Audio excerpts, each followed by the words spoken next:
Hey loves, I wanted to come and do a quick video since I was awake. It's pretty late, but I'm up, so I wanted to do a video to answer some of the questions you guys asked me on Instagram, because I kind of put it out there to see what kind of videos you would like.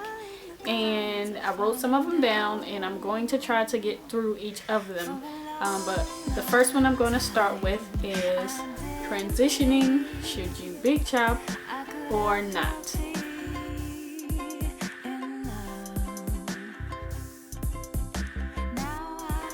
Okay, it's kind of hard to start with that, to answer that question. And the reason why I say that is because the decision whether you decide to big chop or to go ahead and transition for a long period of time is pretty much based on your lifestyle, how well you are with keeping up with your hair, meaning washing, conditioning, styling.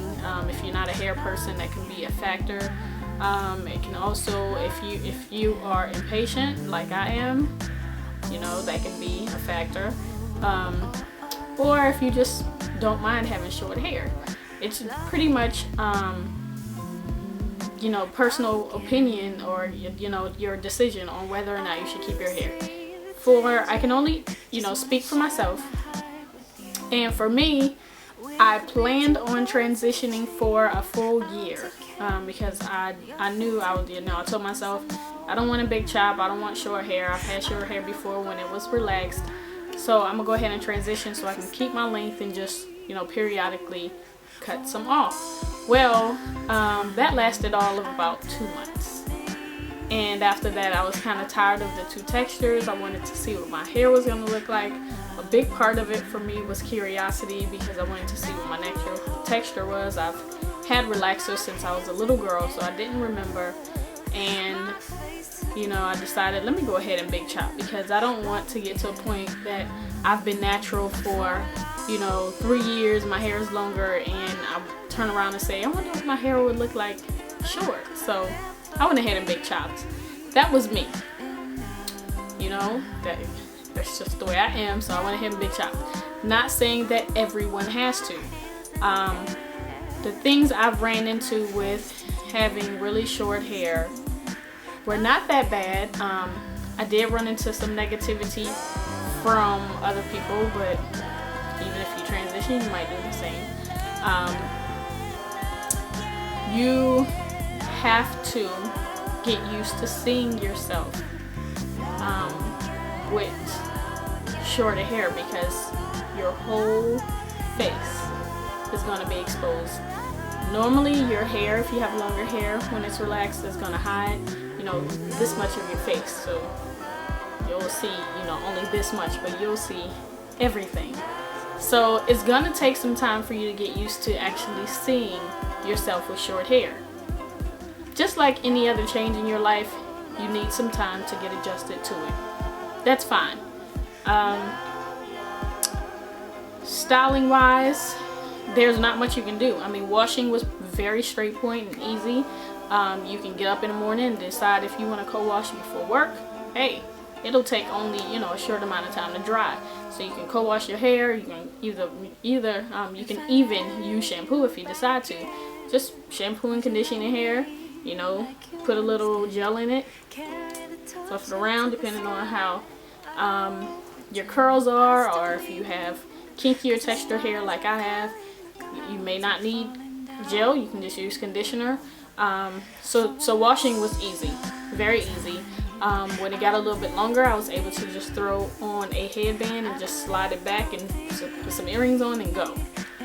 So there's just different things you need to consider. I would suggest making a pros and con list. Have you ever had short hair before? That might be a con. It might be a pro. If you have, then you know what your face looks like, you know, with short hair.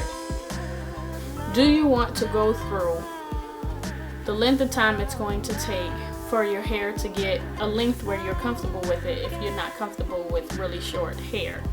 So if you big chop, of course you're going to have to go through that awkward phase where your hair is growing at a weird length and you don't really know what to do with it. So are you going to be comfortable with that? If you are, fine. Put that, you know, on the pros list. So just make a pros and cons list. Look at some other videos of people who have big chopped and find out and ask around and see what they liked about big chopping and what they didn't like and would they do it again, and kind of, you know, making an informed decision based on that. Do not, I would suggest, don't use, you know, what they tell you to make your decision. You're gonna have to be able to live with your decision yourself. So just, you know, kind of take their advice and, you know, use some of the information, but don't use it solely to base your opinion, your decision on. So another thing that was hard for me to deal with were two different textures of hair. There is a point, I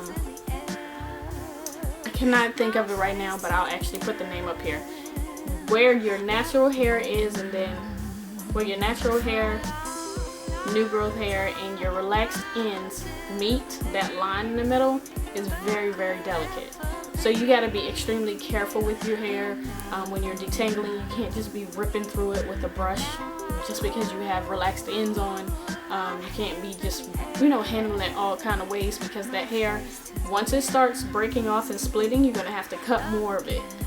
So you have to be very gentle with your hair, and look for some great transitioning hairstyles. One that was my favorite to do was the flat twist out. So, you know, you flat twist your hair going back, flat twist your hair going back, and then take it out, and you have, you know, your hair wavy. My hair was like to here,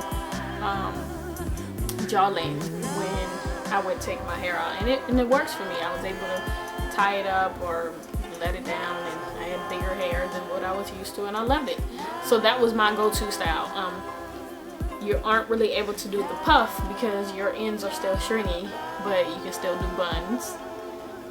You can do fine styles that will blend both textures really well. So if you want to do a roller set or rods or something like that, that'll help a lot.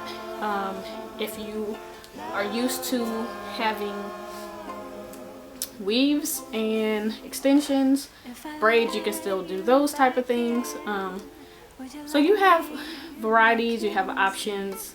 So I would suggest, like I said, making a pro and con list. Talk to some of your friends or people you may have worked with that have big chopped, and some that may be transitioning long periods of time, and see what they say, and, you know, make your informed decision based on that. So I hope this helps you. I know it's all over the place. If you have any more questions, please feel free to leave the questions below, and I will answer them. I love answering questions that are, you know, positive. And follow me on Instagram. I'm always up there, so if you have questions, you can hit me there, or my email address is NaturallyCreole@yahoo.com. You can leave questions there also if you don't want to leave it out, you know, publicly. So again, sorry guys, I hope this helped you, and I hope to hear from you soon. Peace and blessings.